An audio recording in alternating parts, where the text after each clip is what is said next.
좋아요. 이제 어쩔 겁니까? 이것도 대통령 때문입니까? 지난 8월 15일 날이요. 광화문 집회 있었죠. 거기 영상을 봤습니다. 다 봤어요. 5시간 가까이 되더라고요. 풀로 다 봐버렸습니다. 어깨에요. 담이 없디다. 아따 힘들었어요.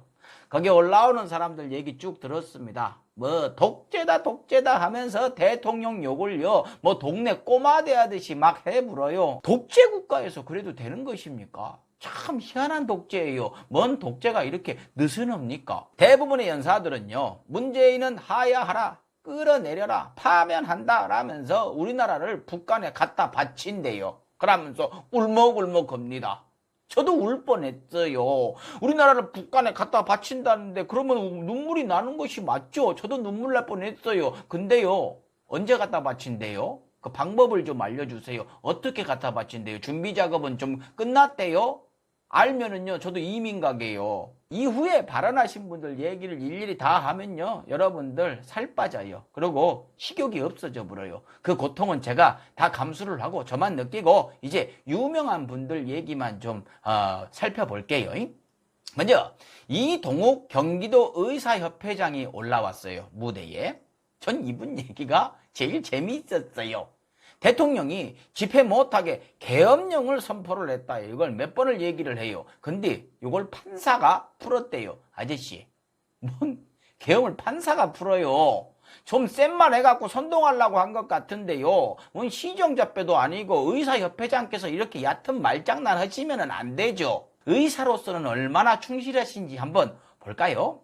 자, 야외에서는 바이러스가 전파된 사례가 없다라고 하셨어요. 아저씨, 캠핑장하고 골프장에서 전파됐는데 그거는 뭐 야외가 아닙니까? 광화문 광장은 공기가 달라요? 거기 공기는 뭐 더 걸쭉하고 막 그렇습니까? 이 무서운 바이러스를 괜찮다고 했어요. 의사가 그러니 사람들은 그런갑다 뭐 이렇게 했겠죠. 그 결과 지금 어떻게 됐습니까? 확진자 폭증하기 시작했죠. 쏟아지기 시작했습니다. 앞으로 얼마나 더 큰 재앙이 올지 가늠할 수도 없어요. 그 수천 명이 버스 타고 각자 다 지방으로 흩어졌습니다. 아저씨 말에 책임질 생각은 있으세요? 전혀 없으시죠? 감염 전문가세요? 알아먹게 산부인과 전문이세요? 같은 의료계라고요. 전문 지식 없이 함부로 말씀하시면 안 되죠. 마치 그 개그맨이 작곡가 노래 만든 것 보고 그거 평가하고 막 이러는 거하고 뭐가 다릅니까? 다르겠네요. 의사 말은 사람들이 믿죠. 그렇게 더 신중해야 되는 것 아닙니까? 아니면 의사직함을 내려놓으시든지요. 전요, 이 말에서 빵 터져버렸어요. 뭔 말인 거니? 4.19와 6월 민주항쟁 정신으로 이 정권을 무너뜨리재요. 이것이 뭔 소리입니까? 아니, 민주화 운동의 주역들이 만든 이 정부를 조롱하고 비하하면서 그들의 정신을 계승하겠대요. 뭔 말이에요? 갖다 쓸 것이 따로 있지 그것을 왜 갖다 씁니까? 아저씨가요. 역사 인식이 없으신 걸까요?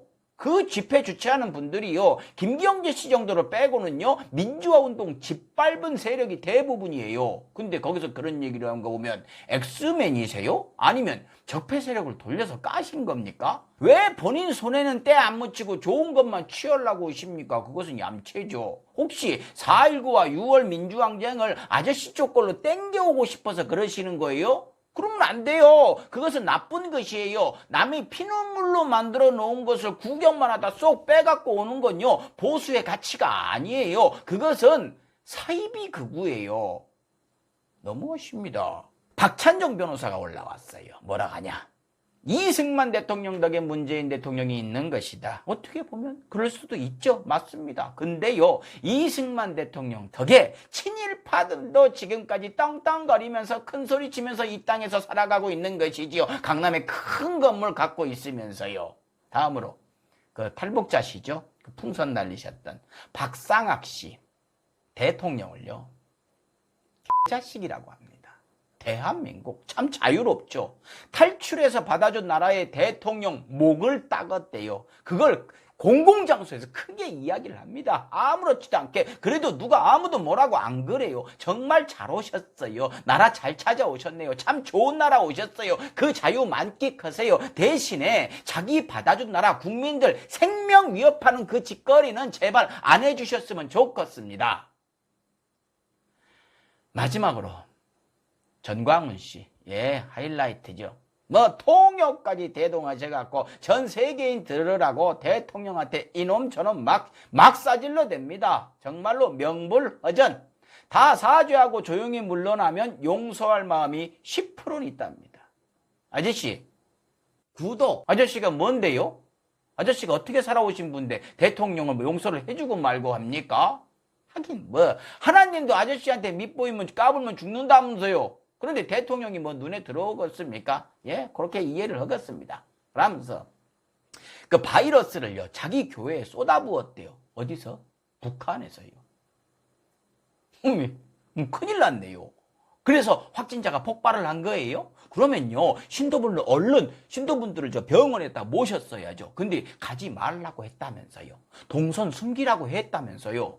그러고 신도분들도 그래요. 확진받아도 탈출하고 돌아다니고 막 그런다면서요. 뭘 위해서 그러시는 거예요? 그게 애국입니까? 그러다 이 나라 더 난리나 불어요. 이미 손 쓸 수 없을 정도가 되었을지도 몰라요. 왜 이러는 것입니까? 더 중요한 건요. 그쪽이 그 교회가 요거 다 뒤집어 쓰게 생겼어요. 통합당은 시작 단계부터 우리하고 관계없으니 엮지 말어 이렇게 얘기하고 있고요. 또 조중동 그 기사들 보셨어요? 방향 잡아버렸어요. 이 교회 죽여가지고 다른 거 다 묻어버리자 이렇게 작전 끝났다고요. 이것이 자유입니까? 이렇게 해도 되는 것이죠. 그래요. 그럼 저도 전광훈 씨한테 자유롭게 이 말 좀 하고 싶어요. 전광훈 씨 치료받다가 죽지 마세요. 꼭 살아갔고요. 당신 때문에 병 걸린 사람들한테 사죄하세요. 그리고 나라 경제에 해 끼친 것은요. 사과 안 하셔도 돼요. 왜? 구상권 청구할 테니까요. 평생 갚으시면 돼요. 얼마 안 될 겁니다. 한 몇 조 될 거예요. 엊그제요. 진짜 목사님들 그 방역 관계자 찾아가가지고 아유 고생하시는데 본의 아니게 미안하다 하면서 참 많이 속상해하는 거 보셨죠? 그런 목사님들이 대부분일 겁니다. 전체가 도매급으로 넘어가서는 안 되겠죠. 요거 한번 물어보고 싶습니다. 독재 하시는데요. 진짜 독재 정부 시절 때 뭐 하셨어요? 그때도 거리로 나와가지고 사람들과 함께 하셨습니까? 사람들 죽이고 불구 만들고 잡아다가 고문하던 시절에는 뭐 하셨냐고요? 그때 뭐 하셨냐고요?